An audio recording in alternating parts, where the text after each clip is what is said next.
4:36 is our time right now. And Liberal Member of Parliament Kirsty Duncan nearly had her private member's bill passed in Parliament yesterday. But despite the support of 11 Conservative MPs, her bill calling for a national strategy on the liberation therapy for MS patients went down to defeat. It failed to pass by just 6 votes. My next guest put some of the blame for that on the shoulders of the Canadian Medical Association. MS patient and a man who's undergone the procedure, Chris Alkenbrack, joins us on the phone this afternoon from his home in Nova Scotia's Annapolis Valley. Hi, Chris. Hi, Rick. I'm glad to see you're getting the snow there for once.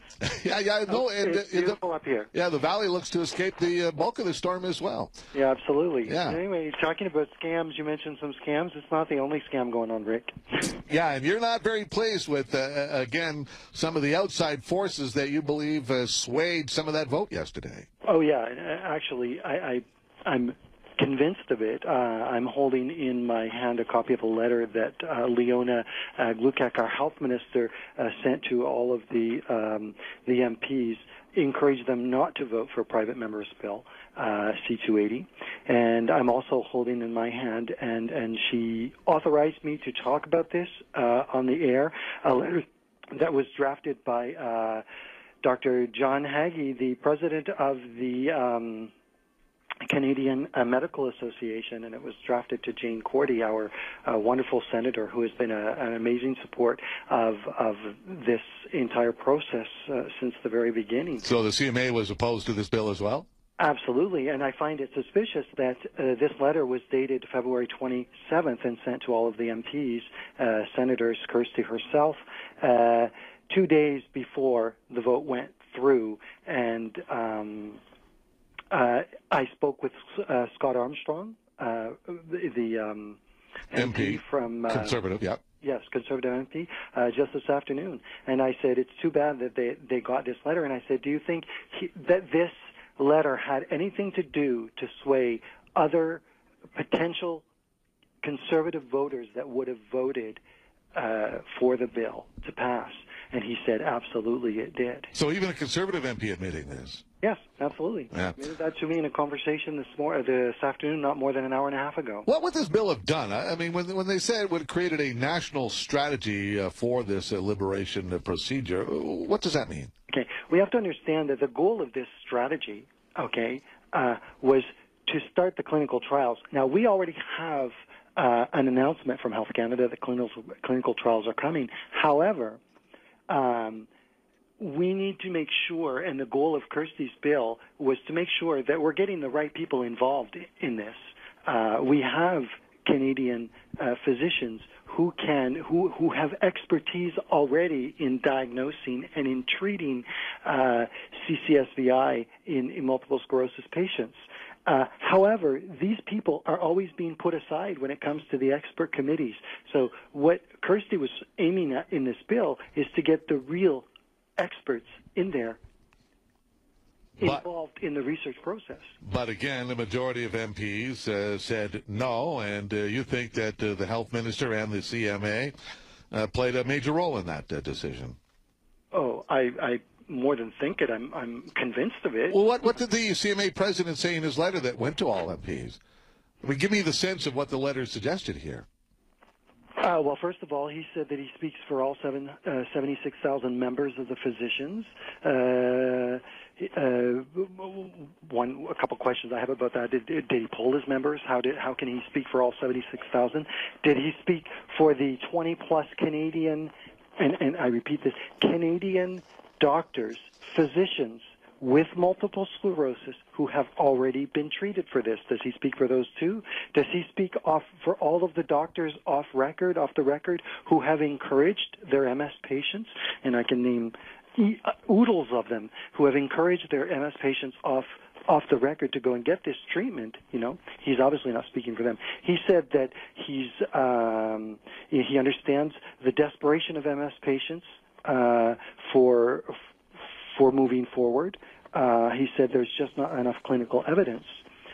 On the subject of clinical evidence, Kirsty Duncan provided a list of 17 positive studies that have been done on CCSVI and published in peer-reviewed medical journals.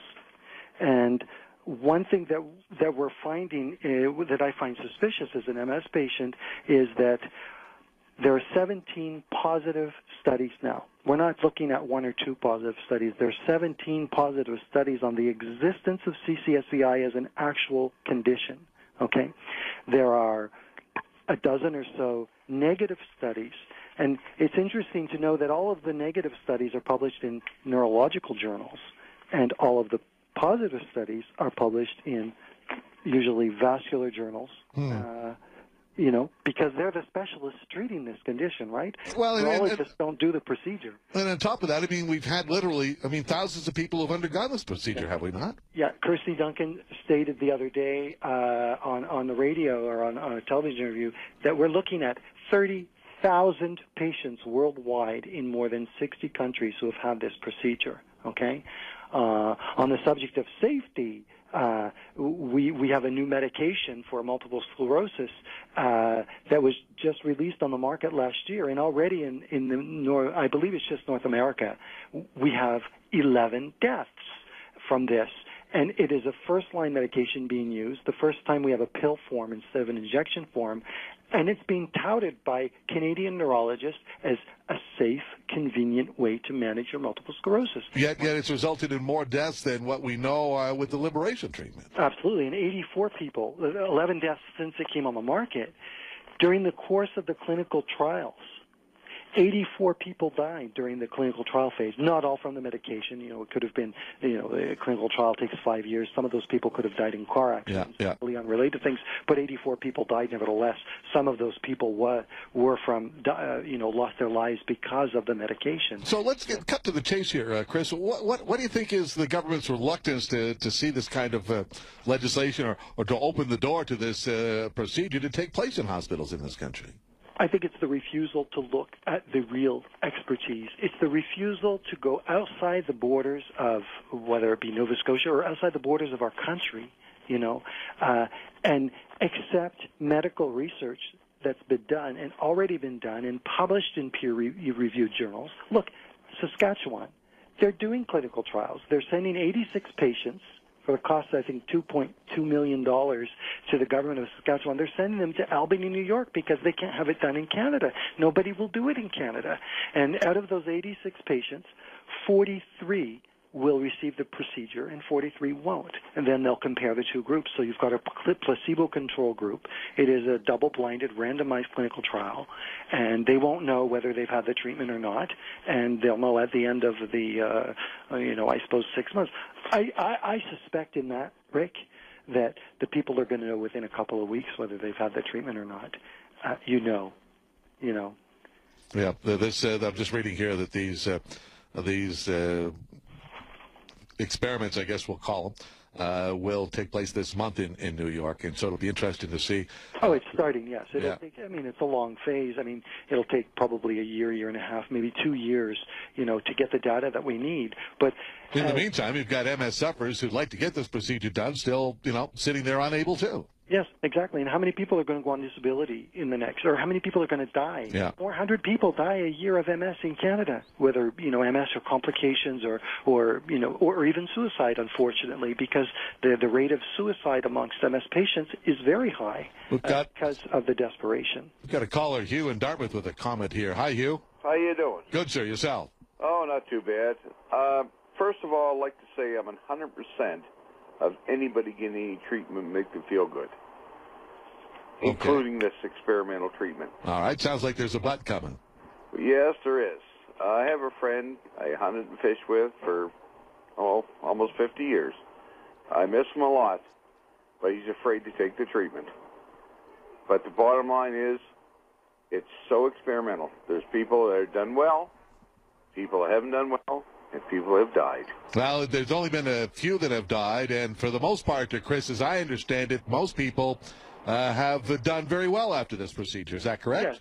Yes, and they're reporting 60% of people who've had the treatment feel better. And you got yours about almost 2 years now, isn't it? Almost 2 years. It'll be May 18th, 2010. And how are you doing? I'm doing okay. There have been some setbacks. I'm getting tired. My walking is not as good as it was at the beginning. I'm not walking as far. You're having to work a little harder in physiotherapy to maintain the gains that I've made. But would I go do it again, Rick? Unquestionably. And you know what? They say it's experimental.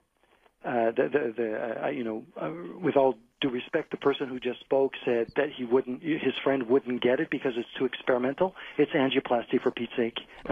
Which is a procedure that's used daily in our hospitals. Of course. Yeah. And I would love to see a doctor send me a copy of a double-blinded, randomized, clinical double-blinded trial that was done in Canada before angioplasty became a standard of care here.